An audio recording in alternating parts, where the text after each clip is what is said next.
للمتقين الذين يؤمنون بالغيب ويقيمون الصلاة ومما رزقناهم ينفقون والذين يؤمنون بما أنزل إليك وما أنزل من قبلك وبالآخرة هم يوقنون.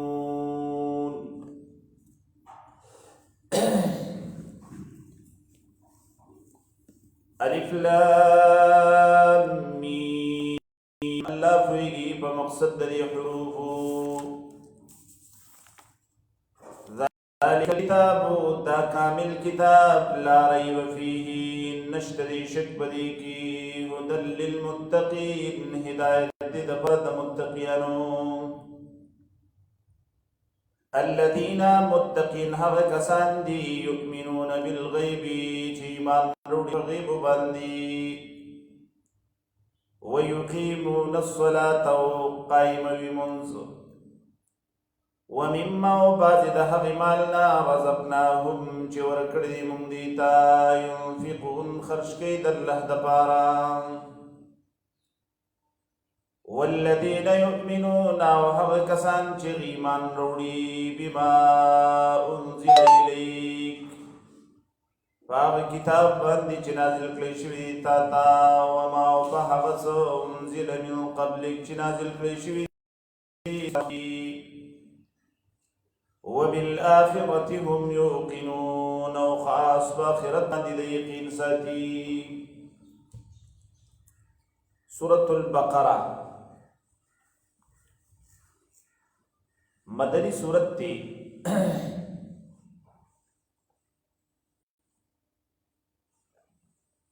دی صورت کی یو سو بحثونه کو یو فضائل د دې صورت سورہ مدنی سورہ بقری څه فضائل دي دویم بحث په اسماء السوره د دې صورت نمونه مبارک څو نمونې دي او دریم بحث به یو مقدمه سر بحث به الامور الخمسه پنځه خبرې عربت د صورت مقصد د صورت خلاصه د صورت او امتیازات د صورت او د کلمات تحقیق. اول خبره فضائل اول بحث فضائل السوره د دې صورت څه فضیلتونه دي. حدیث د ترمذی کې راځي امر النبي صلى الله عليه وسلم رجلا نبی کریم صلی الله علیه وسلم یو سړی امیر منتخب کو کم عمر والا و دیو جن چې د سورې بقره زده وه ګوره امارت ورته ملو شو مشري ورته ملو شو نبی علیہ السلام ورته زلل شو ته د دې خلکو امیر شو اگر که د دې سند کې څه مقال شته خو امام ترمذی حسن کړی دویم روایت ابو امامه رضی الله عنه فرمایي سمعت رسول الله صلی الله علیه وسلم قال دل نبی ما اوریدلی چې الله نبی ویل اقرأوا القرآن قرآن ولولئ فإنه يجيء يوم القيامة شفيعا لأصحابه دا قرآن بشفاعت کی ورځ د قیمت کې د خپل اصحاب د پاره نبی علیہ السلام فرمایل اقرأ الظهراوین هغه دوا رڼا او چمک والا سورتونه ولولئ سورة البقرة وآل عمران فإنهما تأتيان يوم القيامة دا دوڑا با پورز دا قیمت کے رازی كأنهما غمامتان أو كأنهما قيايتان أو كأنهما فرقان من طير گوئے چی دا یو ریزی دی یا گوئے چی دا یو دا مارغان یو ڈلی دی سب تڑن کی او دا دفاع کوي د خپل اصحابونه. اقرأ سورة البقرة، سورة بقرة ولولئ فإن أخذها بركة وتركها حسرة. سورة بقرة لستل د دې اغستل دا برکت دی او پرېښودل یې افسوس دی. بیا دا داسې صورت دی لا یستطیعها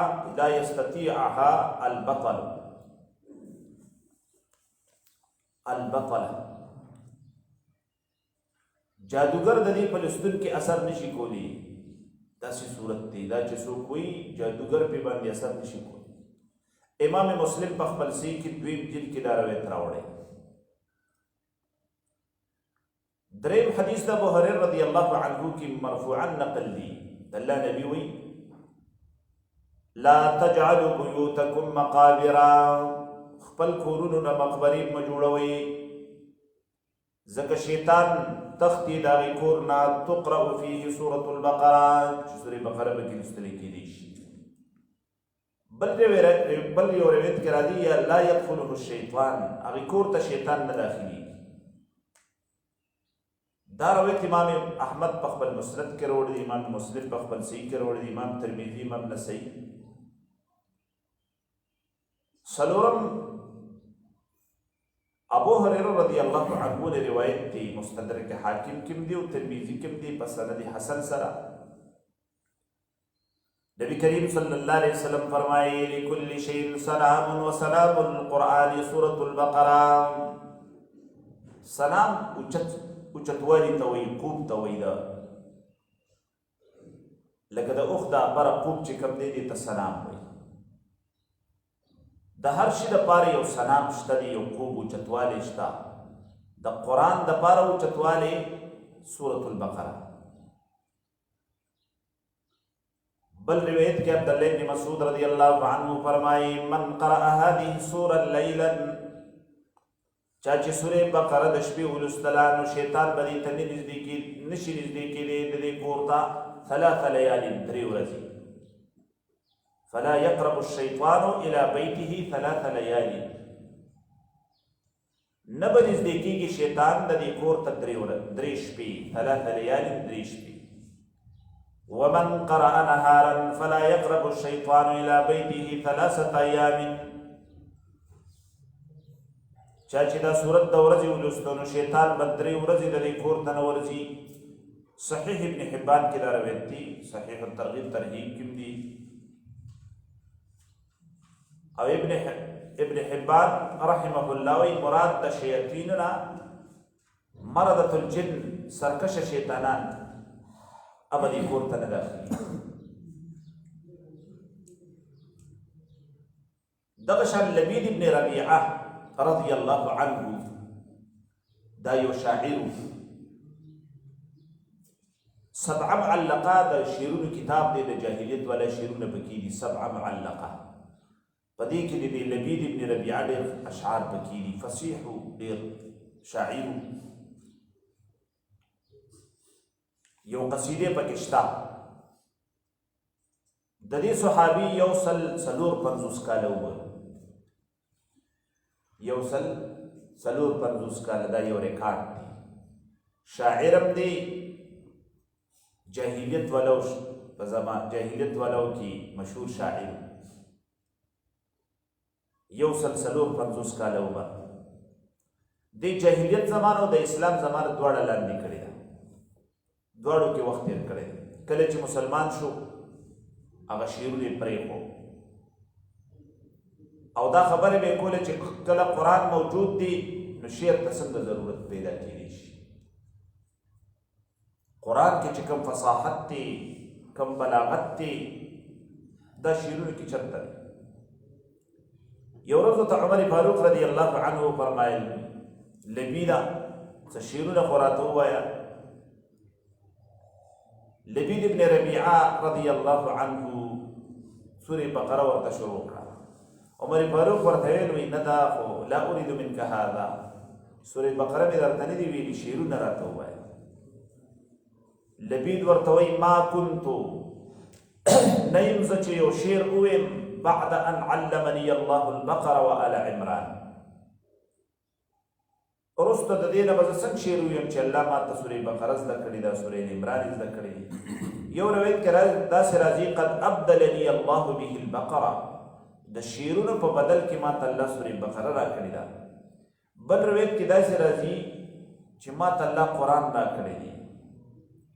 عمر فاروق رضی الله عنه ډېر زیات خوشحاله شو او 1500 روپۍ ولا په تنخواه کې نور یې سیوا کړې.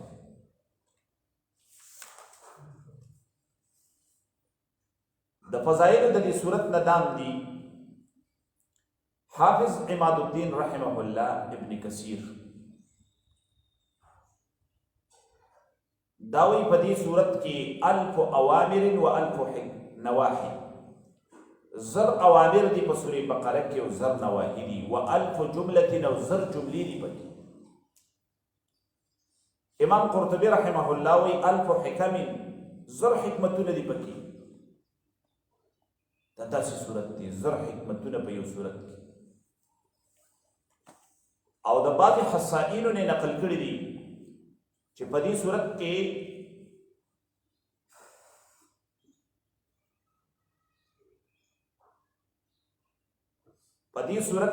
شپږ زره 121 کلمات دي.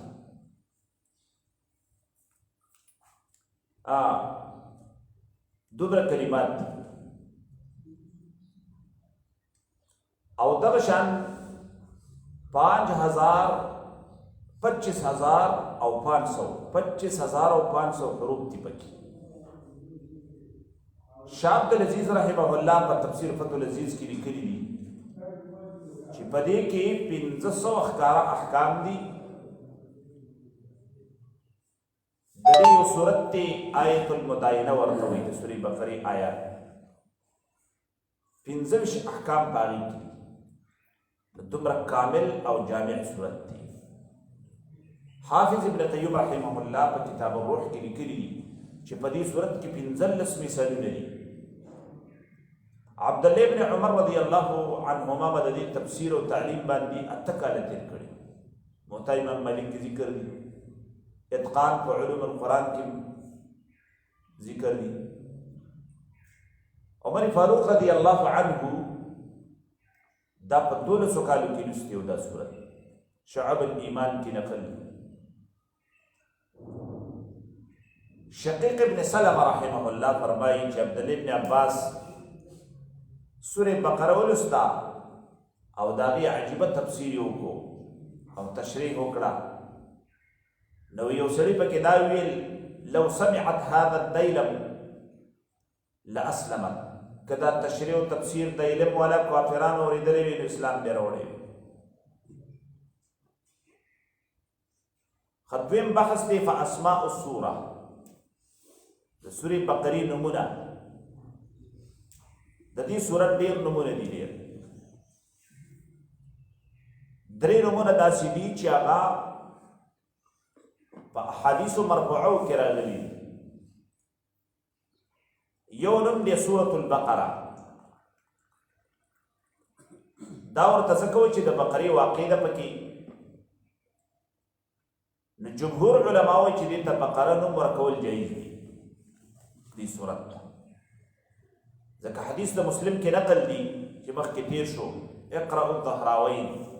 نبی علیہ السلام فرمایل زهراوین سورتونه ولولئ، سورة البقره و آل عمران. د بعضو سلفونه نقل دی لکه حجاج ابن یوسف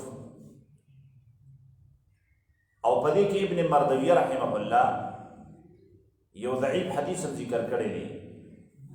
هغه ضعیف حدیث کې داسې دی چې داسې مو وایي چې سورة البقره دا بېدبي ده وایي، بلکې داسې وایي چې السورة التي تذکر فيها البقره، هغه سورت چې پای کې بقره ذکر دی. خو دا حدیث هم ضعیف دی، خبره کمزوري ده، خبرم ټیک نه ده. ځکه ادب به موږ د رسول الله نه زده کوو او نبی کریم صلی الله علیه وسلم ورته سورة البقره ویلي. دویم نوم دی د دې سورت سورة فسطاط القرآن. فسطاط خیمې ته ویلی شي، د قرآن لویه خیمه. دا سورت مشتمل دی په ډېرو لویو مضامینو باندې چې هغې ته عقاید وي، اعمال وی، معاملات وی، احکام وی، سیاسیات وی، جہاد، امثال کی تاریخ د بنی اسرائیل ذکر کئی، آداب وغیرہ پکی. سورۃ فصلات القرآن دا نمور د خالد ابن معدان تابعی رحمه الله نه نقل. دریم نوم دی سورۃ سلام القرآن. سلام حقوق ته وایي کنه، مخکې تیر شو. اوخ کې اوچت ځای ته سلام وایي. دا سورت هم په اعلی مضامینو مشتمل دی. سلورم نوم دی سورۃ الزهرا. اقرأ الزهراوین والا حدیث. سورۃ البقرہ مدنی سورت دی، نازل شوی دی رسد سورہ مطففین نا. 87 نمبر سورت. مدینہ کې د ټولو نه لومبیه سورت دی په اعتبار د نزول سره، سوا د دې آیتونو نه. واتقوا یوما ترجعون فیه الی الله، یو دا آیات چې دا آیات د نبی علیہ السلام د وفات نه 9 ورځې مخکې نازل شوی او آیت الربا. نو دا صورت د هجرت نه پس نږدې نازل شوی دی، هجرت پسې متصل نازل شوی دی. وجه نه د هغې زمانې احوال پکې ډېر دي. دې صورت کې د هغې زمانې احوال، نبی کریم صلی الله علیه وسلم چې کله هجرت وکړو او دارالخلافه جوړه شوه، نو 3 ډلې وي په مدینه کې. 3 ډلې په مدینه کې دننه پیدا شوي او یو ډله بهر مدینې نه اوسېده. ټوټل 4 ډلې شوي. یو ډله خالص مؤمنان، مهاجرین او انصار. دویم جماعت د یهودو چې نبی علیہ السلام سره وعده کړې وه چې تاسو به موږ ته څه نه وایئ او موږ به تاسو ته څه نه وایو. میثاق شوی و، یو عهد. د یهودیانو به 3 غټې ډلې وي، بنو نذیر او بنو قریظه او بنو قینقاع. دا مدینه کې غیر چاپېره اوسېدل، د پخوانه بادشي وو، خپل کاروبار به دی کوو. کله چې اسلام ترقي وکړه نو دی ورانې شروع. نبی کریم صلی الله علیه وسلم باندې اعتراضونه، د الله نبی پسې خبرې، صحابه کرامو پسې خبرې. نو الله رب العالمین آیتونه را لېږل چې دوی کې دا عیب دی. دې صورت کې د هغې په باره کې ډېر بحث دی، د یهودو په باره کې قبایح ولله بیان. دریم جماعت المنافقین پیدا شو، ډله د منافقان. منافقان په مکه کې نه وو، هلته مسلمانان کمزوري وو، نو منافقان نه وو. ځکه منافقان هله پیدا کېږي چې اسلام طاقت کې شي. د منافقانو ضرر هم زیاتو مسلمانانو، جاسوسي به کوله چې صحیح فیصله وشي نو دوی به غلطه بیانوله، صحیح مسله به وشي دوی به غلطه بیانوله. دې وجې نه د منافقانو سزا هم سخته ده، الله د دې سخته سزا ذکر کړې. څلورم جماعت د مشرکانو چې ښکاره مقابله کې ولاړو. دا خاص یو اجمالي تاریخ و، تفصیل به وروسته په صورت کې راځي. بل بحث دی الامور الخمسه چې عام صورتونو کې موږ کوم بیانو. یو ربط د دې صورت د مخکې صورت سره، دویمه خبره دعوه مقصد د صورت، دریمه خبره خلاصه د صورت، څلورمه خبره تشریح د کلماتو چې مشکلاتو صورت ورته ویل شي، پنځمه خبره امتیازات د صورت چې دا د آخر د صورت کې بیانېږي. اوله خبره د دې صورت ربط مخکې سره څه مناسبت یې څه دي؟ مناسبات، دا مناسبات بیانېږي. مناسبات په 3 قسمه دي.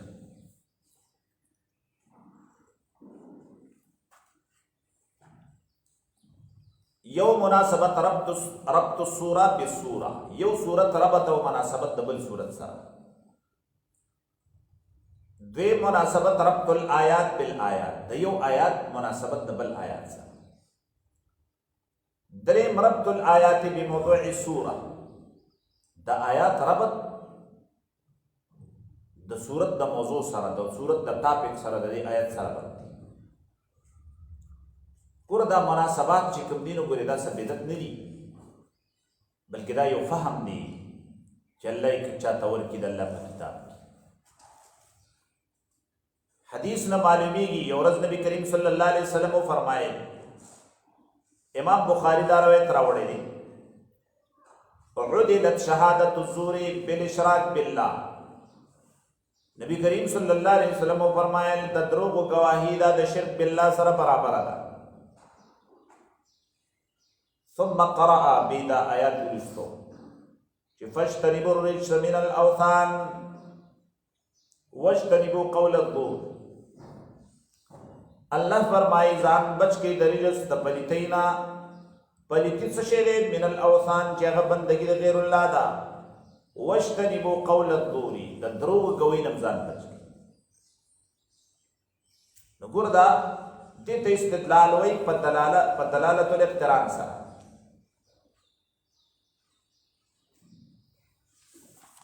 دا د دې دواړو مناسبتو آیات پیش کړو مناسبت لپاره. دارنګه بل حدیث د مسلم کې راځي، نبی کریم صلی الله علیه وسلم چې صفا غر ته ورغی، صفا غونډه، نبی فرمایل نبدأ بما بدأ الله، صعب من شروع کو باغ زمان چې الله شروع کړی دا. الله شروع د کوم ځای کړی؟ د صفا نه.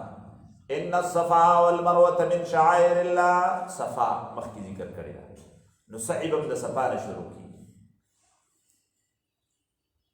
اوس دې خبره تراشي چې مناسبات د سورې بقره د سورې فاتحه سره څه مناسبت، نزول کې ډېر فرق دی. سورې فاتحه په ترتیب د نزول کې 15 سورت دی او سورې بقره 87 نمبر سورت دی. نو منځ کې ډېر فرق دی، سره څه مناسبت چې دی پسې راوړو. یو مناسبت دا دی چې سورې فاتحه په منزله د اجمال وا، سورې بقره کې تفصیل دی، اجمال مخکې په تفصیل باندې. دواړو کې یو خبرې دی، خو کې اجمال دی او دې کې تفصیل دی. دویم سورې فاتحه کې الوهیت تذکرہ وا، دلته تفصیل د الوهیت په ذکر کوي، الہکم الہ واحد. دریم التر رب العالمین ذکر وشو، ټول صفتونه د الوهیت خاص الله لري دی چې رب د ټول عالم دی. دلته به یا ایها الناس، یا ایها الناس اعبدوا ربکم الذی خلقکم. دلته تربیت بیان، دلته د تربیت بیان کوي چې رب العالمین دی، خو تربیت یې څنګه کړي. نو تربیت بیان به وکړي او د بنی اسرائیل تربیت، چې بنی اسرائیل تربیت یې څنګه کړي، تذکیر النعم به ذکر کی چې دونه نعمتونه ما په بنی اسرائیل کړي. څلورم ربط دا دی چې مخکې وفرمایل الرحمن الرحیم سورې فاتحه کې، دلته به دوه قسم رحمتونه او نعمتونه ذکر کوي. یو الرحمت علی بنی اسرائیل، رحمت په بنی اسرائیلو. دویم الرحمت علی بنی اسماعیل، رحمت په بنی اسماعیلو باندې چې هغه محمد رسول الله. پنځم ربط دا دی سورې فاتحه کې فرمایل مالک یوم الدین، بادشاہ دی د ورځې د جزا. دی صورت کې به د شفاعتونو مسله بیانوي، شفاعت مسله براوړي چې ولا يقبل منها شفاعت، نفس مجرم نه با شفاعتم نه قبليږي. آیت الکرسی کې به فرمایي من ذا الذي يشفع عنده الا باذنه، شپږم وجه دا ده چې هلته یې وفرمایل ایاک نعبدو، خاص تا بندګي کو الله. دلته په ډېر تفصیل سره ټول اقسام د عبادت ذکر کوي چې بندګي د الله کې نو په کوم عبادت کې. اوومه وجه دا ده چې هلته د هدایت سوال وشو، اهدنا الصراط المستقیم، الله وښایه موږ ته سیده لار، موږ ته هدایت وکړي. دلته به اجابت ذکر کی چې هدایت غواړي نو ذالک الکتاب لا ریب فیه، دا کتاب دی چې شک ورکې نشته، دا هدایت دی. قرآن سره ټک شنو هدایت به درته میلاو شي. اتمه وجه دا ده چې د هغې په صورت په اخر کې درېو ډلو بیان یو. یو ډله وه منعم علیهم چې الله پې باندې انعامات کړي دي. دویمه ډله ده چې الله پې باندې غضب کړي دي. درېیمه ډله چې هغه ضالین دي. دلته به د هغې تفصیل بیانوي. د منعم علیهم به شپږ صفات ذکر کړي، حکم دنیوي او حکم اخروي. مغضوب علیهم صفات به ذکر کړي او د ضالینو صفات 14 صفات به د هغې ذکر کړي. تفصیل به وکړي د دې درېو ډلو. نو دا غشان شو شروع کې چې موږ ویل چې سورې فاتحه اجمال دی او د تفصیل. د دې صورت د سورې فاتحې سره ډېر زیات مناسبت و، ځکه دې پسې راوړو.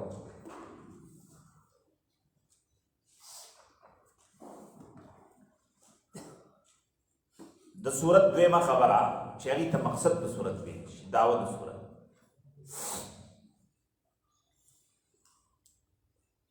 مقصد او دعوه د صورت اول عند مشایخنا.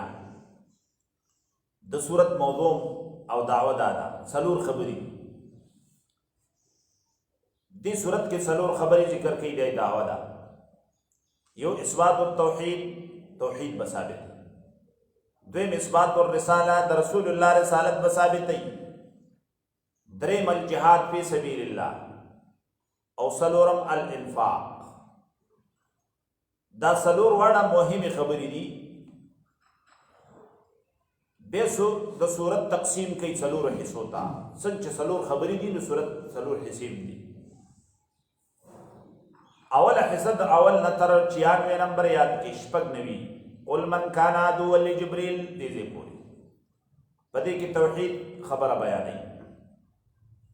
دویمه حصه د شپږ نوي نه 96 نه تر 176 پورې، یو سل شپږویې پورې، لیس البر پورې. په دې کې به مسله د رسالت بیانوي. درېیمه حصه د یو سل شپږویا نه تر 253 پورې، 253 پورې. په دې کې به مسله د جهاد او د قتال فی سبیل الله بیان. څلورمه حصه تر آخر د صورت پورې په دې کې مسله د انفاق بیانوي. انفاق فی سبیل الله یو طریقه دا ده. دویم قول دا دی چې د دې صورت موضوع ټاپک عرض الاسلام باجمعه، ټول اسلام پیش کول. د دې صورت مقصد دا دی. څوک درته تپوس وکړي د سورې بقرې مقصد څه شی دی، نو اول خو هغه څلور خبرې کړي زده دي: اثبات التوحید، اثبات الرسالت، او الجهاد او الانفاق. او کدا دې نوي زده نه دا به ورته عرض الاسلام باجمعه، ټول اسلام خلکو ته پیش کول. او د اسلام هره خبره په دې صورت کې شته. دې وجه نه د دې صورت یو نوم فسطاط القرآن، د قرآن خیمه ده، تنبو دی. دریم قول دا دی چې ظاهر دا ښکاره کېږي چې د دې صورت ټاپک څه شی دی: الایمان بالله وبالرسول وبکتابه والایمان بالیوم الاخر. ایمان په الله باندې او په رسول باندې او په کتاب باندې او ایمان په ورځ د آخرت. او دې طرف ته ترغیب، د دې پیدې او د دې نقصانات ذکر کول. دا د صورت ټاپک دی. د ایمان د موضوع دپاره بعضې صورتونه خاص کړی شوي دي، لکه سورې بقره کې د ایمان موضوع ده، سورې یونس کې د ایمان موضوع ده، الف لام سجده کې د ایمان موضوع ده، سوره حدید کې د ایمان موضوع ده، سوره جاسیه، سوره شعراء. دا وجه ده چې په دې سورتونو کې د قرآن کریم په باره کې لفظ د لارې راغلی دی. دا کوم سورتونه نامې مې چې درته واغستې په دې سورتونو کې لفظ د لارې راغلی دی. ربطم بیان شو، داوم بیان شو. درېمه خبره حاصل د صورت، خلاصه د صورت، چون کې دا صورت خو ډېر اوږد دی، خو یو رکو خلاصه به بیان. اول د صورت کې عظمت د قرآن بیانې په ذکر د دریو صفاتو. اول آیات نه شروع عظمت القرآن، د قرآن عظمت بیانول په ذکر د دریو صفاتو. اول صفت دا کامل کتاب دی، ذالک الکتاب، دا کامل کتاب، الکتاب یو دی کتاب، یو الکتاب دی. الکتاب د الله کتاب. دویم صفت د قرآن لا ریب فیه، بے شک کتاب دی، بے شک شک پکې نشته. دریم صفت دی هدی للمتقین، دا داسې کتاب دی چې هدایت دی د پاره د متقینو. څو صفات شو؟ درې صفات. بیا به دې پسې د اهل القرآن د متقینو شپږ صفات بیان چې د قرآن درې صفات بیان شو، د متقینو اهل القرآن به شپږ صفات بیان. یو صفت دی تقوا، دویم صفت دی ایمان بالغیب، دریم صفت دی اقامت الصلاة، څلورم صفت دی الانفاق، پنځم صفت دی الایمان بالکتب، بالکتاب والسنة والکتب المنزله. ایمان په قرآن و سنت او ایمان په کتابونو منزله باندې چې د اسمان نه کوم کتابونه راغلي. شپږم صفت دی الیقین بالآخرة وبالآخرة هم یوقنون. شپږ صفات شو. بیا دې نه وروستو په آخر کې به نتیجه ذکر کی د دنیا حکم. اولئک علی هدی من ربهم، دغې شپږ صفتونو والا دا خلک په هدایت دي د رب د طرف نه. آخرت حکم به ذکر کی اولئک هم المفلحون، داسې خلک په آخرت کې کامیاب دي. بیا د اهل الایمان ضد خلق ذکر کوي. د اهل ایمان ضد چې کوم دی چې هغه مکتوب علیهم دي، د هغې درې صفات. اول صفات الکفر عنادا، ان الذین کفروا، هغه کسان چې هغې کفر عنادي کوي، عنادن کفر کوي قصدن. دویم صفت الانذار وعدم الانذار بحقهم سواء، اے نبی کدی ته انذار ورکیو که انذار ورنکې د دې په حق کې برابر دي. انذرتهم ام لم تنذرهم لا یؤمنون. دریم صفت دی لا یؤمنون، د ایمان نه راوړي. بیا د دې دریو صفاتو نتیجه اب ذکر کی چې دا درې صفات بچا کې رااله، د دې رزلټ دا دی دنیوي سزا دا ده چې هدایت نه به محروم شي په ختم القلب سره، ختم الله علی قلوبهم. اخروی سزا دا ده چې هغه عذاب عظیم دی د دې لپاره. دې ځای پورې د یو رکو حاصل بیان شو. الف لام میم، الله پوهیږي په مقصد د دې حروفو. ذالک الکتاب، دا کامل کتاب داسې معنی وکړو. ذالک الکتاب، دا کامل کتاب، لا ریب فیه، نشته دی شک بدی کی. هدی للمتقین، ہدایت دے د پاره د متقینو.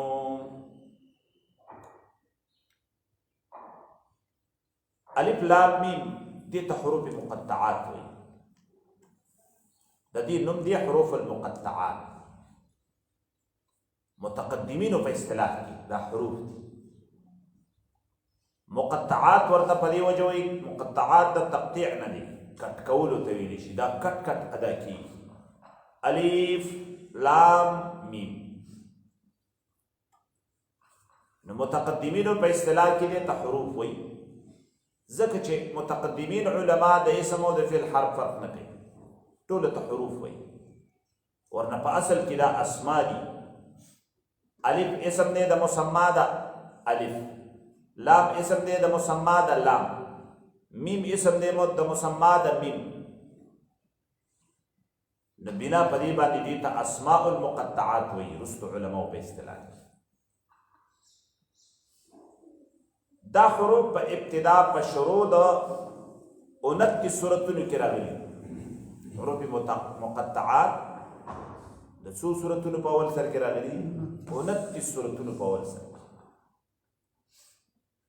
ټوټل 78 حرف دي، 78 حروف دي، او بحسب التکرار 14 حروف دي.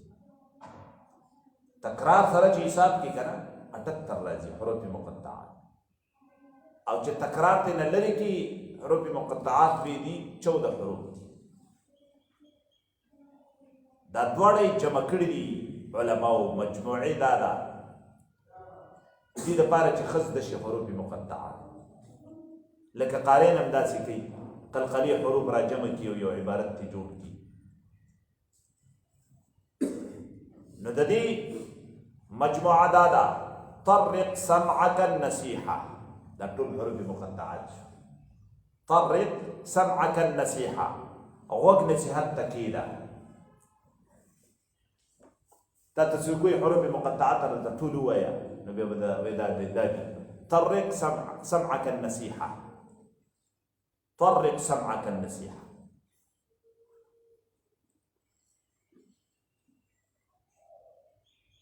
بعض علماء داوي دي صحي طريقك مع السنة، صحیح کا خپل لار د سنت سره. ام دغه یو حروف دي خو عبارات بدل کړي. بعض دا عبارت جوړ کړی دي نص حکیم قاطع له سر. دا د حکیم ذات یقیني الفاظ دي چې راز لري یو راز. دا حروف یو راز لري. اهل تشیع والا هغه خپل تیبیت باندې جوړ کړي. هغه وی د دې حروف مجموعه داسې کیږي: صراط علی حق نمسکه. لار د علی رضی الله عنه دا حق ده چې مونږ راټینګو. صراط علی حق نمسکه. همدغه حروف دي خو هغې ته داسې عبارت جوړ کړی. خو اوس د دې حروفو مقطعاتو یا اسماء مقطعاتو د دې مفهوم او معنی په باره کې د مفسرینو اختلاف چې د دې معنی شته که نشته. مشهور قول خلفای اربعه ابو بکر صدیق، عمر فاروق، عثمان بن عفان، علي بن ابي طالب رضوان الله عليهم اجمعين، عبد الله بن مسعود رضي الله عنه، اکثر تابعین دی وی سر الله اعلم بمراده. دا د الله یو راز دی والله د دې په مراد. ابو بکر رضی الله عنه نقل دی لكل كتاب سر وسر الله في القرآن فواتح الصور. تفسیر در منصور و طبری و روح المانی و نظم الدرر کې دا نقل کړي. هر کتاب یو راز، هر کتاب د پاره یو راز شته دی. د الله راز په قرآن کې فواتح الصور، د سورتونو د شروع چې کوم حروف مقطعات دي دا دي. د امام شعبی رحمت الله علیه نقل سر الله فلا تطلبوه، تفسیر کبیر روح المانی نقل کړي. دا د الله راز دی، دا مطلب کوي. نو دا معنی محققین و مفسرین غوره کړي ده. لکه علامه صدیق حسن خان په تفسیر فتح البیان کې لیکلي دي چې د صحابه کرامو عبدالله ابن عباس، علي ابن ابي طالب نه چې کوم تفسیر د مقطعاتو نقل دی نو هغه یا خو ثابت نه دی، او کوم چې صحیح ثابت وي نو هغه محمول دی د هغې په اجتهاد باندې چې دا د علي ابن ابي طالب، عبدالله ابن عباس خپل اجتهاد د دې معنی نشته. نبی کریم صلی الله علیه وسلم نه په دې باب کې څه تفسیر نه دی نقل. بیا خو دلته یو مشهور سوال راغی چې زه ټیک دا خبره مو منله چې د دې په مراد الله پوهېږي، معنی نشته. چې خلک پې باندې نه پوهېږي نو بیا د دې نزول څه پیدا شو؟ د الله بیا څه لپاره نازل کړي چې موږ وایو چې الله پوهېږي د دې په مقصد. چې خلک پې نه پوهېږي نو بیا الله نازلول سلا د دې پیدې واوره. یو پیدا خدا دا کف عنان العالم عن التعرض لها امتحان دی په علماو چې دوی هر شی معلومي نو ویلې شو چې تاسو په دې کې ګوتې مه وهئ، په دې کې خپل علم نشي چلولی، په دې باندې صرف الله پوهېږي. لکه یو سړی وایي ما ټول قرآن په تفسیر سره او په ترجمې سره زده کړو، داسې نه چې غټه دعوه وکړي. اشاره شو دې ته چې قرآن کې داسې حروف شته چې ته پرې نه پوهېږي. دویمه پیدا دا ده لتحدي الکفار و اعجاز القرآن، د پاره د مقابلې کولو د کافرانو، مقابله د کفارو سره، اعجاز د قرآن چې خلک عاجز شي چې دا قرآن د الله حق کتاب دی. دریم پیدا او حکمت هغه دا دی چې د قرآن په معنا که پوهېږي هم اجر دی او که نه پوهېږي نه هم اجر دی. که پوهېږي لکه د نور ایتونه هم اجر دی، په کوم چې نه پوهېږي لکه حروف مقطعات په دې الله تعالی اجر درکړي. دیو جن حدیث کې راځي چې الله نبی فرمایي لا اقول الف لام میم حرف بل الف حرف لام حرف میم حرف. تاریخ کبیر کی امام بخاری نقل کړي، امام ترمذی نقل کړي. شیخ الاسلام ابن تیمیہ رحمه الله، ابن قیم رحمه الله قصیده نونیه کې ویلي چې د دې حروف ضرور د قرآن کریم سره مناسبت او تعلق شته دي، اسی محمل الفاظ نه دي. دیو جن د دې حروف نه وروسته غالبا تذکره د قرآن دی، چې دا حروف ذکر شي کنه به قرآن تذکره کی د قرآن تذکره د وحی تذکره. نو دلته په دلالت الاقتران سره د قرآن عظمت شان ته اشاره ده، قرآن عظمت شان ته اشاره ده. حافظ ابن کثیر رحمه الله وایي همدا وجه ده چې د کومو سورتونو په شروع کې دا حروف راغلي دي نو پای کې د قرآن عظمت دی او د هغې په اعجاز باندې زور ورکړی شوي. لکه الف لام میم دلته وایي که نه بیا څه وایي ذلک الکتاب الف لام میم صاد کتاب انزل الیک فلا یکن فی صدرک. سورہ اعراف الف لام میم تنزیل الکتاب لا ریب فیہ من رب العالمین. سورہ الف لام میم سجدہ کی اکثر ورسره وروسته د قرآن تذکره کوي. تفسیر التنویر کې وایي ابن عاشور رحمت الله علیه یوش اقوال ذکر کړي دي او به فرمایي چې د هغې خلاصه دا ده ان الارجح من تلك الاقوال ثلاثه. راجح د دغې یوش اقوالو نه درې اقوال هغه راجح دي. یو قول دا دی وهي کون تلك الحروف لتبکیت المعانید. دې حروفو کې مقصد څه شی دی؟ چپکول د معاندینو د عناد کوونکي چپکول مقصد دی. وتسجیلا لعجزهم عن المعارضه او د هغې د مقابلې نه عاجز کولو دپاره نازل شوي چې معاندین مقابله ونه کړي. او کونها اسماء للصور الواقعه هي فيها، یا دا نمونه دي د هغه صورتونو چې دا پکې واقع شوي. او کونها اقساما اقسم الله بها لتشریف قدر الكتابه، یا دا قسمونه دي چې قسم کړی دی الله تعالی په دې باندې د پاره د شرافت د قدر د کتاب.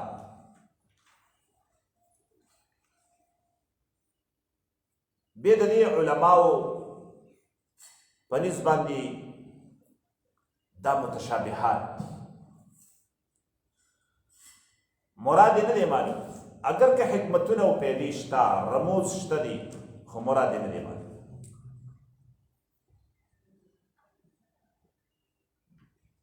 بیا د دې او د صفاتو الهیو کې څه فرق شو؟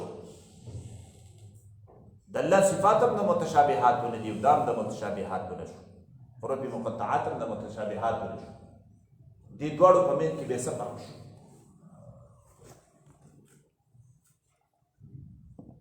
صفات الله د الله صفات متشابه دي په اعتبار د کیف سره، چې د الله صفتونو کیفیت متشابه دي، په دې څوک نه پوهېږي.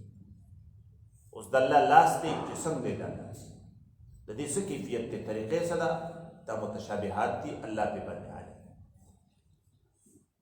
نو صفات د الله تعالی متشابه دي خو په اعتبار د کیف سره.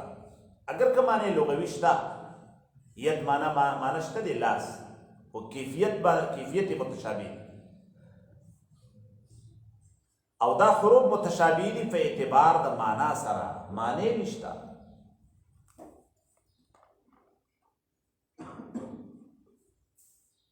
معنی مراد او معنی لغوي مخلوق ته نه معلوم دی، فرق شو. دویم قول دا دی چې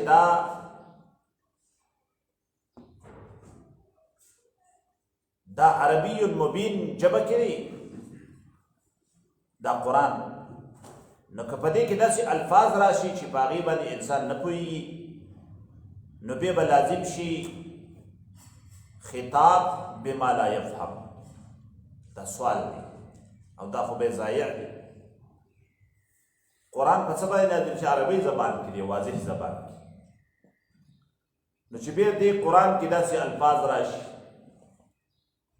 چې هغې باندې انسانان نه پوهېږي، بیا نو د دې خو دا مطلب شو چې د الله د طرف نه خطاب په هغه څه باندې وشو چې لا یفهم، څوک پې پوهېږي نه، او دا خو ضایع خطاب دی. نو د دې ضرور وایي څه معنیګانې شته. نو د دغې وجې نه بیا علماو د دې څه تفسیر کوشش کړی دی چې حروف مقطعاتو څه تفسیر شته، تفسیر کوشش یې کړی. د اکثر علماو رای دا ده چې دا حروف د سورتونو نومونه دي. خلیل رحمه الله وایي، خو لیکن دا قول د خلیل دومره قوي نه دی، ځکه اسم کې ښودل وروسته د تمامیت د شي نه وي او دلیل په دې باندې نشته. دویم دا نمونه د الله دي، لکه علي بن ابي طالب نه نقل دي، سالم بن عبد الله نه نقل دي چې دا د الله نمونه دي. ابن ابي حاتم رحمه الله وایي چې ممکنه ده چې ټول معانی په یو ځل مراد شي، ځکه په دې کې څه منافات او تناقض نشته، ځکه کله ډېرې معنی راشي او تضاد پکې نه اغستی شي. بیا بعضې علماو د بیل بیل حرف معنی کړې ده، اگر که دا یقیني معنی نه ده بلکې احتمالا او تخمینا په درجه کې ده. نو بعضې وایي چې الف اشاره د لام، الف اشاره د الله ته، لام اشاره ده جبریل امین ته، او میم اشاره د محمد صلی الله علیه وسلم. و دا رموز دی ګورېږه. دا قول عبدالله ابن عباس ته منسوب دی چې عبدالله ابن عباس د دې داسې رموز ذکر کړي. په اشعارو کې هم د داسې حروفو مثالونه شته، لکه جاهلیت والا شعرونو کې داسې یو دي، فقلتو لها قفي، ما ورته چې ودرېږه، فقالت ناغي وویل قاب، قاب معنی څه؟ وقفت زه ودرېدم. او بعضې وایي چې اشاره ده اسماء الله تعالی، د الله نومونو ته صرف اشاره ده. الف کې اشاره ده الله ته، لام کې اشاره ده لطیف بعباده، چې الله لطیف ذات دی خپل بندګانو باندې. میم کې اشاره ده مجید ته یا مالک ته.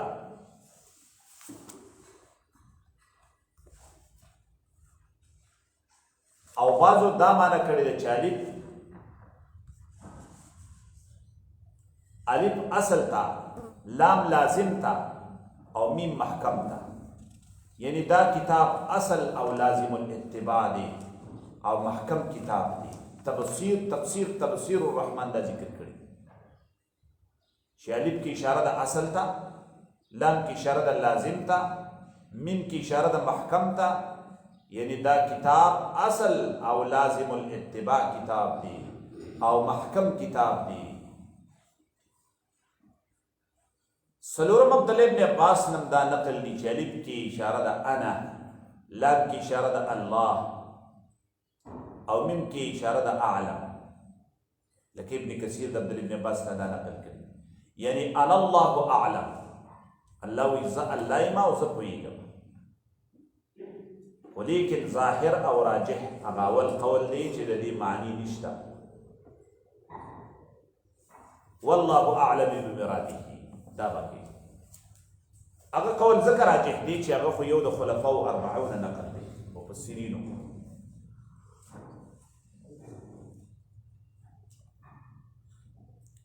والله اعلم بمراده قصد پارا نازل شوی دی د کفارو د تذلیل او د عجز پکې مقصد دی، او د قرآن پکې عظمت شان پکې مقصد دی. بیا دلته دو ترکیبونه دي الف لام میم. کله چې دا حروف مقطعات شي د الله راز شي نو بیا لا محل لها من الاعراب.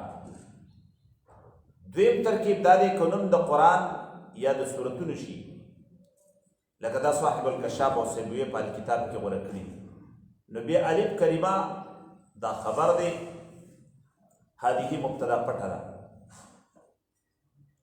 او ذالک دا الف لام میم ته اشاره ده.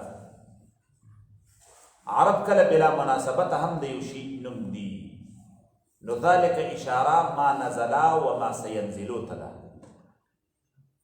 ذالک اشاره ما نزلا هغه چې نازل شوي دي او هغه چې رستو راځي دي.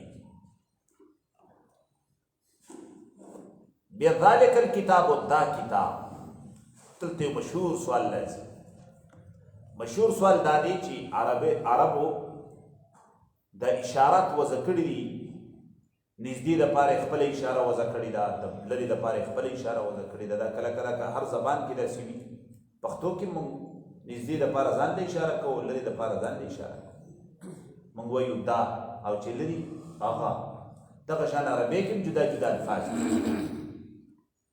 د لرې دپاره عربۍ کې راځي ذالک، او ستوري ته چې اشاره کوي نو داسې به وي ذالک نجم، هغه ستوری. او چې نږدې وي بیا به هذا استعمالی، هذا کتاب. نو دلته خو قرآن نږدې دی او ذالک لفظ استعمال شوی دی. په سوال پوه شو؟ جواب دا دی چې دا لرېوالی دوه قسمه دی، یو د مکان او د زمانې لرېوالی دی. د مکان لرېوالی دی نو هغې دپاره هم ذالک لرېوالي دپاره استعمالي.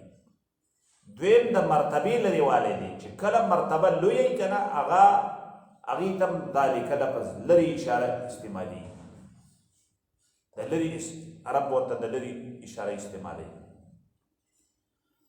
نو دلته چونکې قرآن مرتبه لویه ده چې دې ته عربۍ کې بعد رتبي وایي، یو بعد مکانی دی د مکان لرېوالی، یو بعد رتبي دی د مرتبې لرېوالی. نو قرآن ته چې ذالک اشاره شوې ده دا په اعتبار د بعد رتبي سره شوې ده. او دویم جواب دا دی چې کله ذالک په معنی د هذا راځي، اسم اشارات دي د یو بل په دې باندې استعمالي دي شي. ظاهر کې ذالک ده او مراد کې نه هذا اسم اشارات. الکتاب، کتاب لفظی معنی په قرآن کې کتاب. لفظ کتاب په قرآن کې 319 ځل ذکر دی، 319 ځل په ډېرو معنو باندې استعمال دی. کتاب په معنی د فرض. سورہ نساء کې 103 نمبر آیات کې 103 ان الصلاة كانت على المؤمنين كتابا موقوتا. الله فرمایي بېشک مونږ دې فرض کړی شوي په خلکو باندې، په مؤمنانو باندې کتابا فرض کړی شوي موقوتا په خپل وخت. دارنګې سورې بقره کې 180 نمبر آیات کې یو معنی کتاب په معنی د فرض، دویم کتاب په معنی د حجت دلیل. دا به سورې صافات کې 197 نمبر آیات 57 او 50 یو سلو 50 फ़अतू बिकिताबिकुम इन कुंतुम सादिकीन। सूरह सफ़ात। फ़अतू बिकिताबिकुम रावड़े इस्तासु हुज्जत व दलील इन कुंतुम सादिकीन के चरिता सुरिश्तनीन हुज्जत पेश कई। अल्त किताब रब हुज्जत मुराद। द्रेम द किताब माना दा अल अजल नेटा। लके किताब मुअज्जला सूरह इमरान के 145 आयत की किताब मुअज्जला न किताब माना दा नेटा, नेटा मुकर्रर। सलोरम द किताब माना दा अल मुकातबतुल अबद, मुकातबतुल अल मुकातबा मअल अबद। गुलाम सरा गुलाम मुकातब कवल लिखई वर सरा कवल چې मालिक गुलाम सरा लिखलو की چې زما د بدونه پیسې دې ما نه راکړي تبا آزاد. دا سورہ نور کی 33 نمبر آیات کی والذین یبتغون الکتاب مما ملکت ایمانکم فکاتبوهم. اگر کسان اللہ فرمائی اگر کسان چې طلب کئی کتابت لکل طلب کئی دتا سنا نو دا څوک دی مما ملکت ایمانکم دا غسنه چې مالکان وی خلاصون استاسو فکاتبوهم نو تاسو ور سره کتابت وکي لیکي وکي سره کتاب په معنا د مجموع سره راځي جمع کړی شوی لکه دا سورہ صاد کې 29 نمبر آیات کې یو کم 10 آیات کتاب انزلناه الیک مبارک لیدبروا آیاتی. کتاب دار راجم شوی دی د الله احکام پکې راجم شوی. انزلناه الیک نازل کړی مونږ دی لره الیک تاته نبی مبارک د خیر نډک کتاب دی لیدبروا آیاته د دې لپاره چې دوی سوچو کې پایتونه د کتاب کې. شپږم کتاب الاعمال توي عمل نامه. دا سورہ بنی اسرائیل کے 15 سپارہ کی آیت نمبر 13 کی سورہ بنی اسرائیل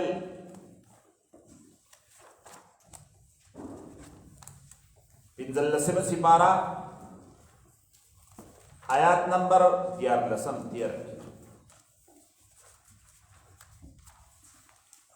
وَكُلَّ إِنسَانٍ أَلْزَمْنَاهُ طَائِرَهُ فِي عُنُقِهِ وَنُخْرِجُ لَهُ يَوْمَ الْقِيَامَةِ كِتَابًا يَلْقَاهُ مَنْشُورًا.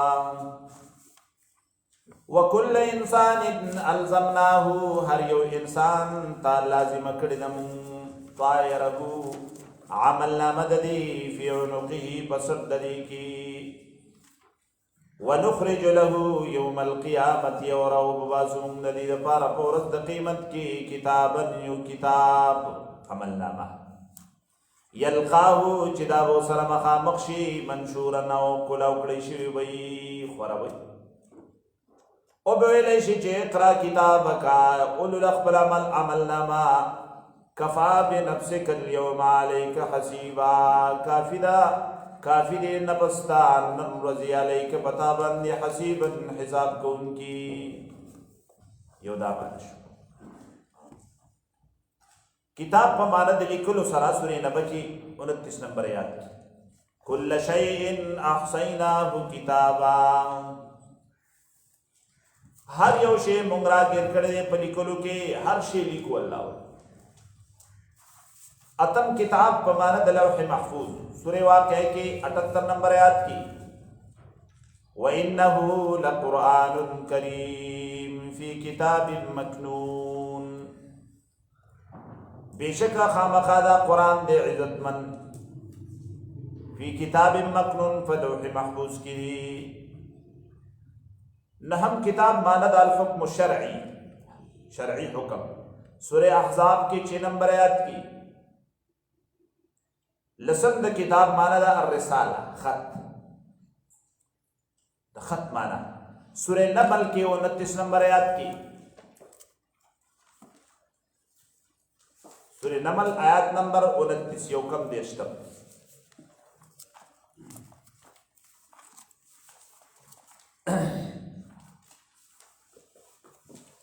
اذهب بكتابي هذا فالقه إليهم ثم تولى عنهم فانظر ماذا يرجعون. سلیمان علیہ السلام ولا چرګ تخبل خط ور اذهب بكتابي او سزا زما کتاب دا خط زما یوس هذا چې دا دی فالقه إليهم نو اغرزو دیتا بلقیسو د دې حکومت ته وګرځاو ثم تولى عنهم بے پډړ شد دینا یو سیټ تکینا فانظر ماذا يرجعون نو وګوره چې څه جواب درکې. قالت يا أيها الملأ إني ألقي إلي كتاب كريم. ويل بلقيس يا أيها الملأ او زما د دربار خلقو إني ألقي إلي بشك غرزول شهد ماتا كتاب كريم خط عزت من. بلقيس هو پی جند چدا خط خود عام خلقو ندی بادشاہ خط نزکه ویل چې ألقي إلي كتاب كريم عزت من خط.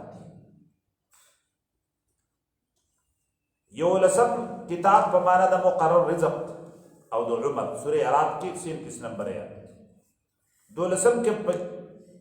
دولسم کتاب په معنا د عدت ولا تعزموا عقدة النکاح حتى يبلغ الكتاب اجله. عدت کې تاسو نکاح مکوئ تر دې چې عدت سر ته ورسي. عدت کې نکاح نکېږي حرام.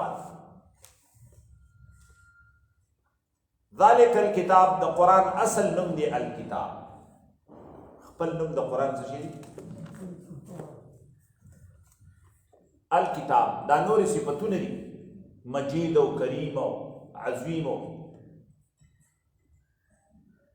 نو اشاره ده چې دا کتاب لیکل شوی دی په لوح محفوظ کې د مخکنا او بیت العزت کې د الله لیکل. ذالک الکتاب دا کتاب دا کامل کتاب د سیمانه بکوي خان دا کامل کتاب لا ریب فیه نشتری شک بدی کتاب کی. ریب لفظ په قرآن کې 35 ځل ذکر دی. لغت کې المبالغه بالشک ته وي. شک کې ډیره مبالغه ډیر کوشش کول دی تریب وي. یو شک دی یو ریب. شک تساوی طرفین ته وي دواړه طرف برابر. یاره دا وي او کدا پته راته نه لګي او دا وي کدا وي شکی کړه نو دواړه طرفونه یو شان وي. دا کار شوی دی او کنه دی شوی. داسې نشم ویلی چې شوی دی او داسې نشم ویلی چې نه دی شوی. دواړه برابر دي. ته شک وي. ریب دی ته وایي ریب مبالغه کول په شک کې. شک کې ډیره مبالغه چې دې ته الشک مع التهمت تهمت وایي چې دې شک کې یو تهمت هم ورسره برابر شي. دې ته ریب وایي. نو ریب معنا ده داسې شک چې هغې سره تهمت وي. شک تعریف هم دا دی مع الشک مع اعتراف. د ریب تعریف دا دی الشک مع اضطراب النفس وقلتها. شک سره د نفس د پریشانتي او حیرانتي هغه راشي. نو ریب لفظ اکثر د تحدي او د مقابلې په مقام کې استعمالي. ځکه منکرینو شک سره د تهمت نه پر رسول الله باندې کړی. لکه دې صورت کې 32 نمبر آیات کې براشي وَإِن كُنتُمْ فِي رَيْبٍ مِّمَّا نَزَّلْنَا عَلَىٰ عَبْدِنَا فَأْتُوا بِسُورَةٍ مِّن مِّثْلِهِ. کچره تاسو په شک کې دا کتاب نه چې موږ نازل کړی دی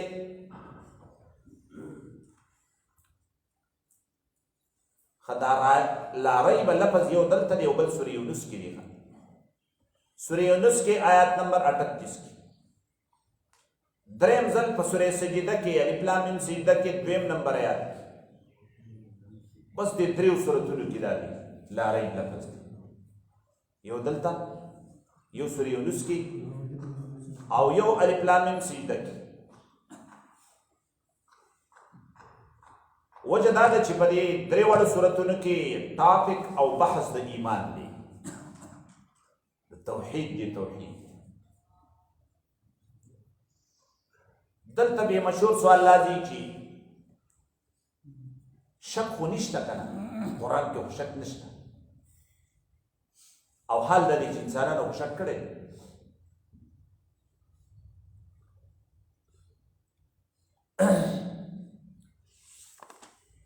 انسانانو شک کړی څنګه کم دی کې الله فرمایي ولکن اکثر الناس لا یؤمنون، سورہ رعد کې 2 نمبر آیات کې اکثر خلک ایمان نه راوړي، شک کوي. بیا دلته مفسرین جوابونه کړي. امام رازی رحمه الله داسې معنی کوي چې نفي په معنی د نهي ده، لا ریب وایي معنی داسې ده لا ترتابو فیه، لا ریب فیه معنی ده لا ترتابو فیه، شک مه کوئ.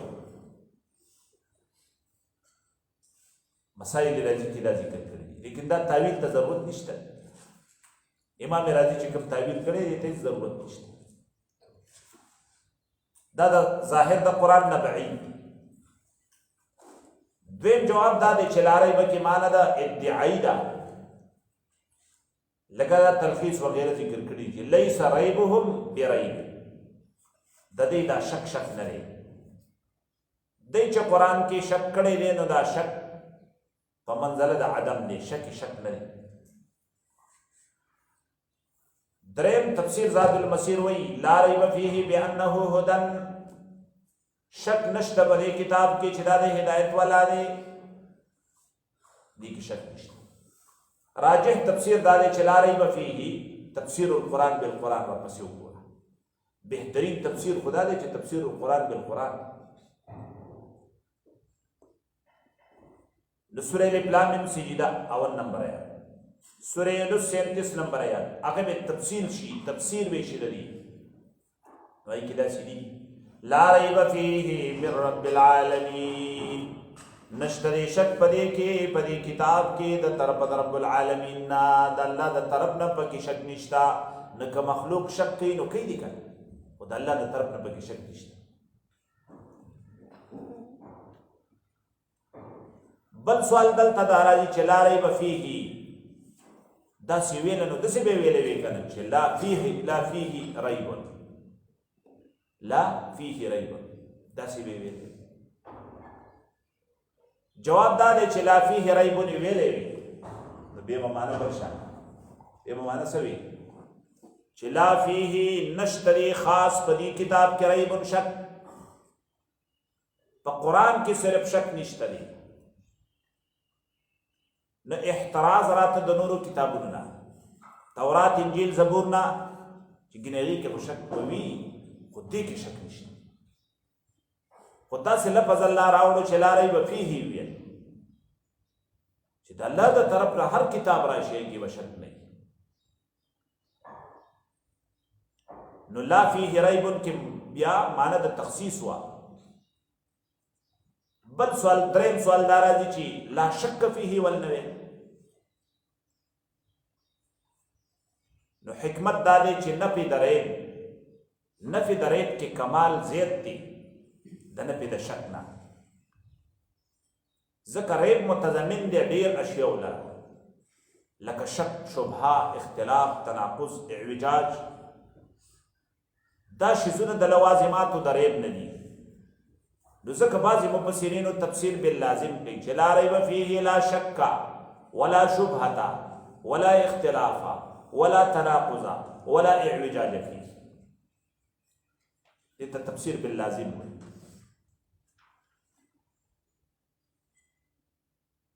ذالک الکتاب،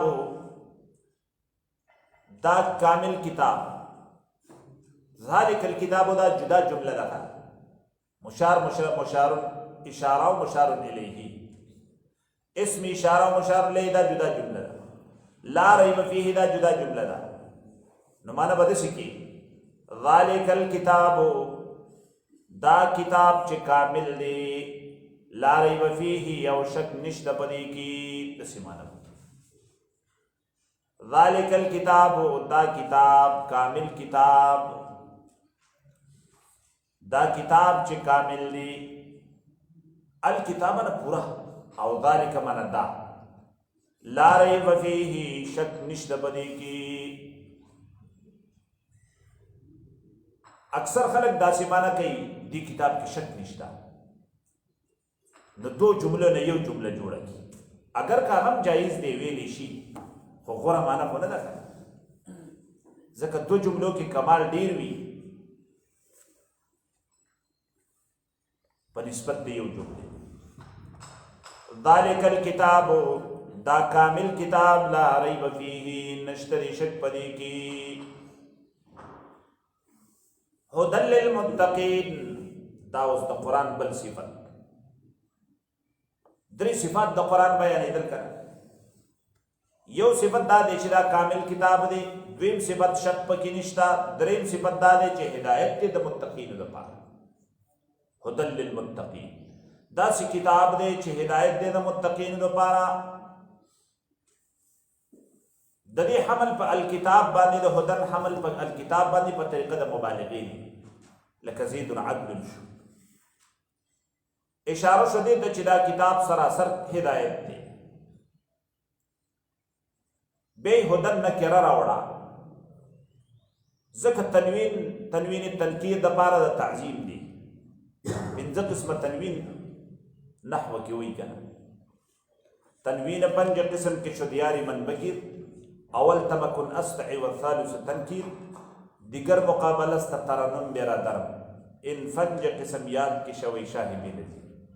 پنځه قسمه تنوین دی وایي چې دا د زده کړو بس بې بدی مثال نه. یو تنوین تنکیر دی دا د تعظیم د پاره راځي. نو هدن معنی ده چې دا کتاب عظیم الشان هدایت. دلته پکار دی داسې ترجمه وکړي چې عظیم الشان هدایت دی. عظیم الشان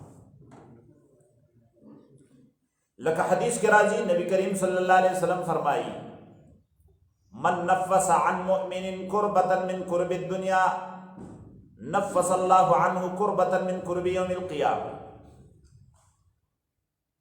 چا چې د یو مؤمن نه یو تکلیف لري د دنیا د تکلیفونو نه یو تکلیف لري کا نفس الله عنه کربة من کرب یوم القیامه. لری بک الله تعالی د دې کسنا د قیمت د تکلیفونو نه تکلیف. دا دویم کربتن کې تنوین د تعظیم د پاره عظیم الشان تکلیف بتی لري. دنیا کې بتا د یو بندن لور کوټه تکلیف لري کړي. قیمت کې به الله رب العالمین تعالی عظیم الشان تکلیف لري کی لوی غټ تکلیف بدل. دا مطلب شو. نو مومن بسې هغه مزاج پر سي جوړي خپل طریقه د جون بدا سي جوړي چې مسلمان نه تکلیف لري کوم مسلمان په تکلیف کې واقع نه کوم. حدیث صحیح کې دا راغلی دی وی دا لوی نیکی دا سرور تدخله علی مسلم چې مسلمان یې خوشاله کی او خوشحالي په باندې ور داخله کی. دا د انسان سره لوی نیکی وکړه. او نن زمانه مسلمان قسم کړی دی چې مسلمان بسنګ خفه کوم چې مسلمان بسنګ خفه کوم او څنګه تکلیف ورته رسوم او څنګه ټینشن کې ورغوم او څنګه کنزل به ورته کوم سبا کوم. مسلمان بدای ګوري چې بل مسلمان خوشاله کی. نو چې مسلمان نه تکلیف لري که مصیبت لري که الله به د قیمت په ورځ غټ تکلیف لري کی ته به یو عظیم تکلیف کې مبتلا یې والله به دې لري کی. دا به د دنیا د تکلیفونو هغه بدلی الله به درکوي چې پلانې ټیم کې تا د یو مؤمن نه تکلیف لري کړی او هغې سره دې هیلپ کړی.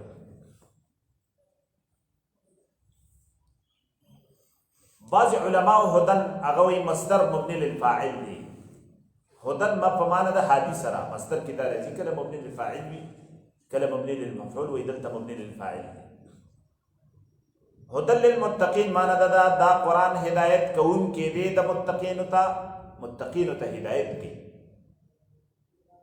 لکه څنګه چې جناتو قرآن په باره کې داسې ویلي چې انا سمعنا قرآنا عجبا बेशक من قرآن ناشنا کتاب اوریدلې دی یهدی الی الرشد یهدی دا قرآن هدایت کوي هادي دی رشد ته سیده لار انسان ته ښیي قرآن کې الله دا کمالات اچولي دي چې قرآن په صحیح معنی باندې اوري او عمل پکې تا نه یو بهترین انسان جوړوي تا نه یو عزتمن انسان جوړوي تا د جنت والا جوړوي خو دا چې اوري به عمل به وکړي اوري د دې وجې نه شروع کې موږ دا ویلي چې زموږ نیت کورې پکې صحیح وي اجر او ثواب حاصلول نیت وي او د خپل ځان اصلاح چې زه ځان پټ کړم زما به نفس څنګه پاک شي زه به ځان څنګه سیټ کړم هدى للمتقین بې للمتقین تخصیص یې ولې وکړو حال دا دی چې هدایت خو د ټولو خلکو دپاره خو متقین تخصیص یې ولې وکړو یو وجه دا ده چې قرآن کریم هر څوک لولي هر څوک ترجمې کوي هر یو سړی قرآن راخلي تر دې چې پی ایچ ډي پکې څوک وکړي پلانکي قرآن کې پی ایچ ډي وکړه پی ایچ ډي پکې وکړي لیکن هدایت پیدا تېنه نشي اخیستی ګوره هسې یو شی را جمع کول نه دي ښه اوس یو سړی دی چې هغه کپړې خیرنې لاسونه یې خیرنې ښایسته قیمتي صابون یې واغېسته او جیب کې واچو خلکو ته وایي ما سره قیمتي صابون دی چې دا چا سره نشته خبرې خو رښتیا ده اوس دې صابون نه دا پیدا اخیستی شي دی له پیدا ورکوي یا نه ورکوي دا جدا خبره ده پی ایچ ډي به هم پکې وکړي سرټیفیکټ به هم واخلي خو دا ترې پیدا اخیستی شي که نه شي الله فرمایي متقي انسان به ترې پیدا وي که دا پی ایچ ډي والا چېرته متقي و نو پیدا ترې اخیستی شي که متقي نه و هېڅ پیدې نشته د الله نه یره پکې وه اخیستی شي پیدا بعضې خلکو له ښه شی بدېږي ګورې ځکه چې د هغې بدن کې اهلیت نه وي چې بدن کې اهلیت نه وي نو هغې له ښه شی بد شي یاره وایي ډېر زبردست شي او خو ما له ښه نه شو ما له بد شو او وجه دا چې د دې بدن کې اهلیت پکې نه وي دغه شان قرآن هم بهترین کتاب دی خو ظالمانو دپاره خسران دی ظالمانو دپاره یې خسران دی ولا یزید الظالمین الا خسارا قرآن کې الله دا قرآن د ظالمانو دپاره نه زیاتې کوي مګر خسرت تاوان بل سوال دلته دا راځي چې متقین خو دې ته وایي چې هدایت دې حاصل کړی که نه او دلته وایي دا قرآن هدایت دی د متقینو دپاره متقي خو دې ته وایي چې هدایت حاصل کړی